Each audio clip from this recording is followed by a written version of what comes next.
আসছে টি-20 বিশ্বকাপ। স্কোয়াড ঘোষণা শেষে দেশ ছাড়ছেন বাংলাদেশ টিম, পাড়ি জমাবেন যুক্তরাষ্ট্রে। উদ্দেশ্য একটাই, টি-20 বিশ্বকাপ। এ যেন স্বপ্নের হাতছানি। খেলতে না পারার আক্ষেপ, বাদ পড়ে গেলেন সাইফুদ্দিন ও মেহেদী হাসান মিরাজ। বাংলাদেশ দলের অলরাউন্ডার মেহেদী, বোলিংয়ের দাপটে সাইফুদ্দিন। অক্লান্ত পরিশ্রমে নিজেদের করে নিয়েছেন জ্বালায়। স্বপ্নে ছিল বিশ্বকাপ খেলা। দুমড়ে মুচড়ে বিশ্বকাপ স্কোয়াড থেকে বাদ পড়ে গেলেন একেমন দল ঘোষণা বিসিবির।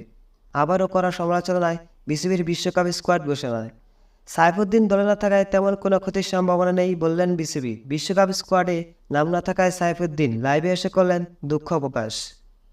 টি-20 ফরম্যাটে স্ট্রাইক রেটের দিক দিয়ে অধিনায়ক নাজমুল হাসান শান্তর চেয়ে এগিয়ে থাকার পরেও দলে জায়গা হলো না মেহেদী হাসান মিরাজের। দর্শক, স্কোয়াডে অলরাউন্ডারদের জায়গা না হলেও টি-20 বিশ্বকাপে এবার আস্থার প্রতিদানে থাকছে নতুন 6 প্লেয়ার। শুভকামনা বাংলাদেশ টিম।